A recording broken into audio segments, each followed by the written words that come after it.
Hello guys! Today I want to tell you about one of the most interesting heroes in Dota now, Arc Warden. Boosters really love this hero because if you master him well enough, you will be able to win in solo games. Additionally, he is truly fun and unique.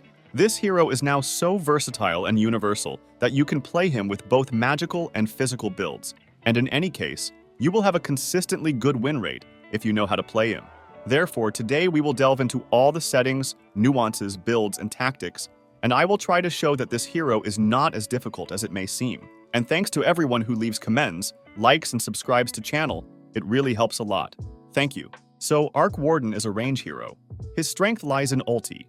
When he uses ulti, appears a clone of our hero. Clone can use all items. For example, Midas, Orchid, Hex, and the same. He has the same damage, HP, and stats as our hero, and lives enough time to make a lot of impact on map. However, in order to maintain balance, the clone currently only deals 50% damage from hand when it moves away from the main hero by a distance greater than 2000. But don't worry, it's not as sadly as it may sound. Thanks to clone, Arc has really great opportunities, like ability to quickly farm due to double Midas. I mean, you use Midas on hero and on clone every 110 seconds, which greatly buffs our gold. Also, the Arc has very strong combat skills, so the clone can make an impact even in the early minutes. And when Arc buying strong items, clone will be able to go to fight with enemies and make a huge impact, and main hero will be safe. I will tell you more about the gameplay and Arc tricks little later in this video. So first, let's talk how to control units. Many players believes that Arc is difficult because you have 2 units and you need to press all spells and items on each other. But in fact, everything is quite simple. You just need to go to the settings. And here we need to bind the F1 button to select the main character, the 1 button to select all our units, and the 2 button to select all other units except the main character. We also need a button to switch between units, which is set to tab by default. Thanks to this button, you can quickly press all spells firstly on main hero and then on clone. In fact, you should not be afraid that you will not be able to quickly use Procast.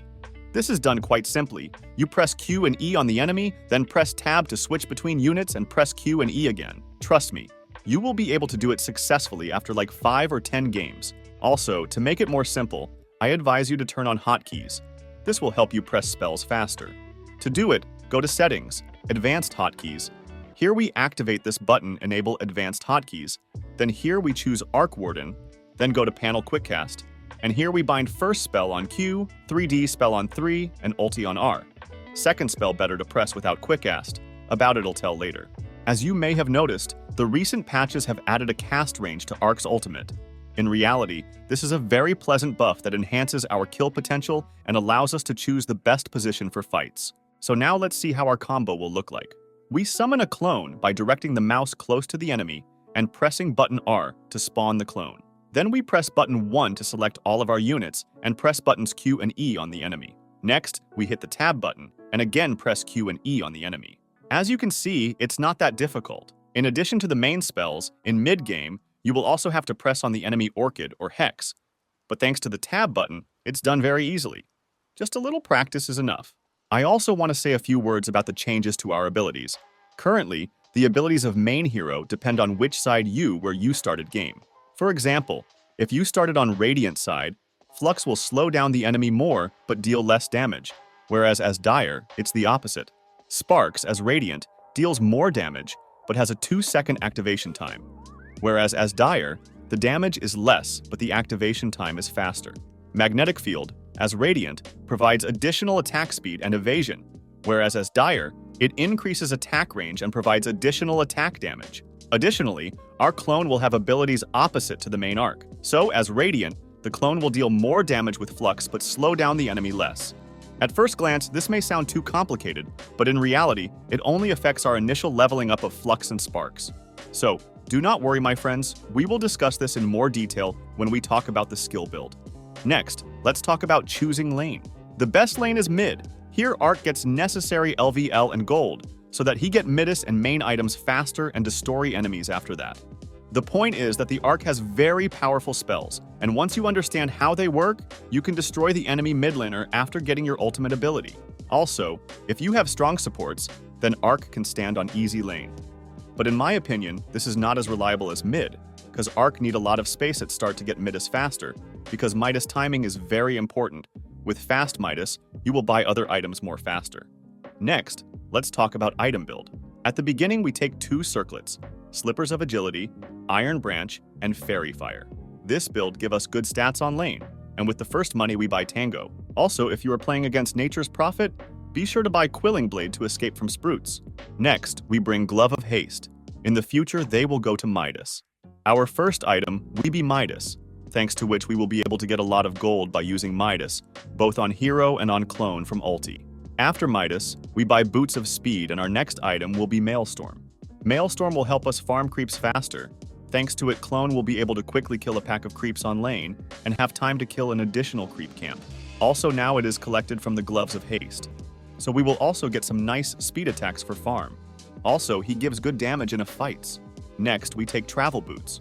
Travels allows us to farm faster because we can send a clone to any lane, where he can quickly farm a pack of creeps and get a lot of gold. In addition, Travels make us more mobile. With them, we can help our allies in fights. After Travels, if you feel your team doesn't have enough disables, you can take Gleipnir. It's a great AoE disable that roots enemies in the area for 2 seconds. And thanks to our clone, it becomes a 4-second AoE disable, which is really strong, especially when enemy don't have BKB. But if you feel like you need more damage from your hand, you can take Mjolnir instead of Gleipnir. It will give you a huge attack speed, as well as an active ability that we can cast on the clone and farm faster. From my experience, I can say that I often take Mjolnir because it greatly boosts our farming and serves as a more reliable late-game item. However, Gleipnir is also great against certain heroes. Next, I pick up Manta. Currently, this item is very strong on Arc Warden. Firstly, it provides good stats. Also, it helps dispel enemy disables and divert attention from the main hero. But the main power of this item is a synergy with Bloodthorn. Next, I get Bloodthorn, which provides us with an incredible amount of damage. Firstly, it gives us 100 attack speed, which greatly buffs Arc Warden and his clone. And most importantly, under the effect of Bloodthorn, each illusion deals an additional 60 magical damage per hit to the enemy. So this is an incredible amount of damage. So that you understand, Manta in synergy with this item allows you to deal massive damage to the enemy, because each illusion deals an additional plus 60 magical damage upon impact. This means that within 5 seconds, we are capable of literally killing any target.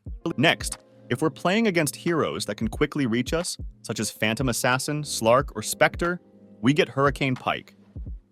It gives us a huge attack range and an escape ability, thanks to the Force Staff effect. Also, to guarantee saving the hero from being focused, we can start Pike on the main hero first with our hero, and then with the clone. If you are playing actively, that is, the enemies have not pinned you down at the base, then I advise you to take a Blink. It improves our positioning very well. With it, we can fly into a fight as a clone and kill supports for a procast. Overall, Blink makes us more mobile and is a great item if you want to initiate fights and to farm more quickly. Next, if we're playing against heroes with escapes, I get Hex. It's the perfect item for Arc Warden. We can use Hex first on the main hero and then on the clone, effectively disabling the enemy for 7 seconds. Lastly, if you feel that you're lacking damage, we can get Butterfly.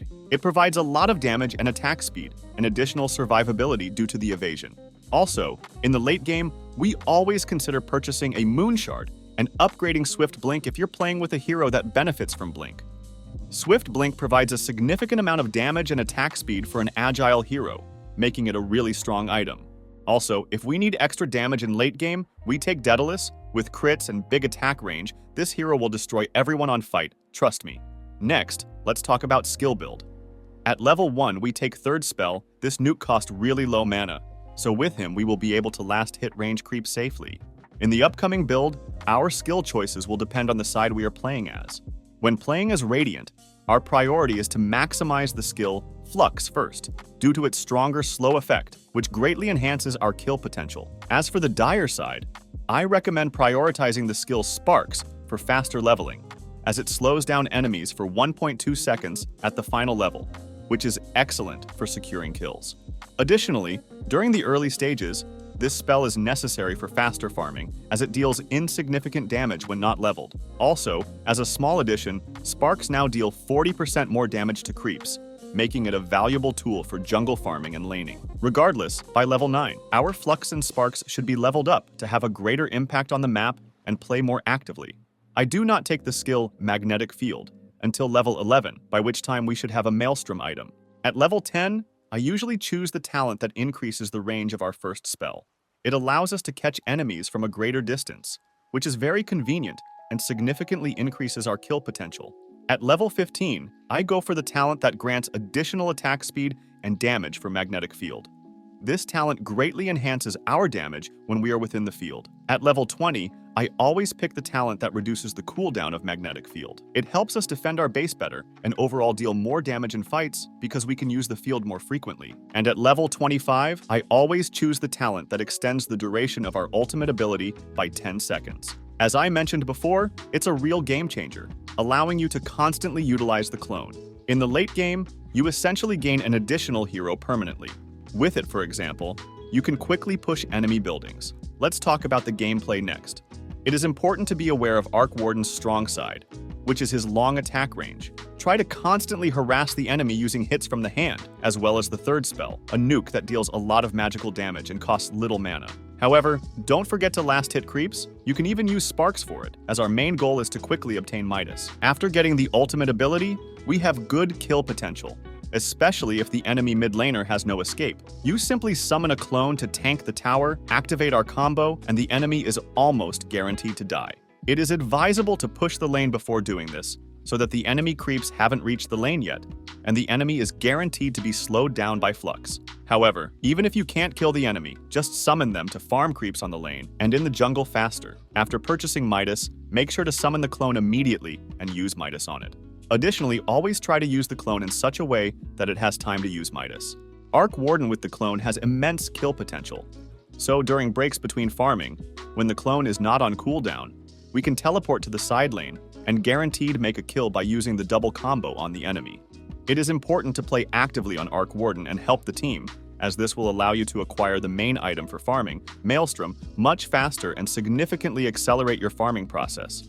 After buying Manta style, we send the clone to farm the lanes, while the hero attacks the jungle or the safe lane where we have vision. With the purchase of travels, send the clone to a different part of the map to farm dangerous points where the main hero cannot farm. To quickly kill a creep wave, use Spell 2, as it significantly increases attack speed or damage, allowing for faster kills. After buying Mjolnir or Gleipnir, we can actively participate in team fights. I recommend pressing smoke with the team and forcing a fight. It is important for both the main hero and the clone to be present in the fight, as this greatly increases the chances of winning. In team fights, maintain a strong position with the main hero and avoid getting exposed. Summon the clone, press Spell 2, and look for suitable targets for burst damage. After a fight, I recommend going to take Roshan thanks to the high attack speed of both units. Arc Warden can kill Roshan quite quickly. If you are losing, try split pushing with illusions, while the main hero defends the high ground. Arc Warden is a hero who can make comebacks by defending the base, as the second spell allows opponents to attack towers without entering the magnetic field.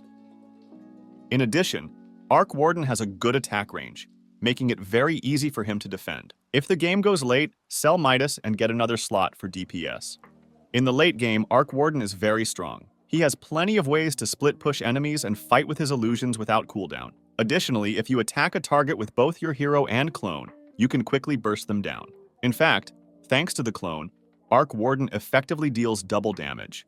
As for counters, Arc Warden is quite weak against illusion-based heroes like Phantom Lancer, Naga Siren, and Chaos Knight.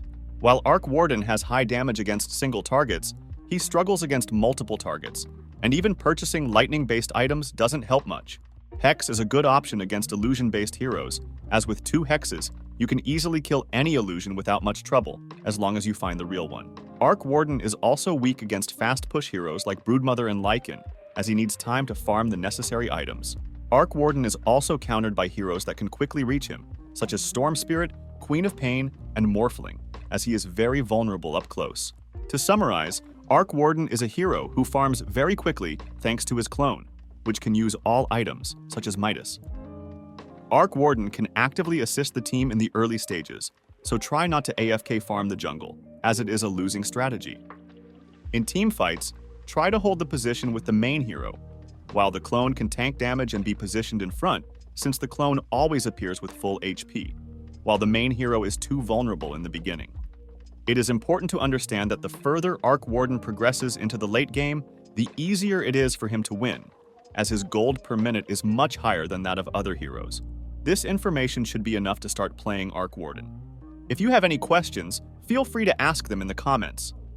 Thank you all for watching, and if you'd like to support my channel, you can subscribe, leave a like, and comment. I would greatly appreciate it. See you.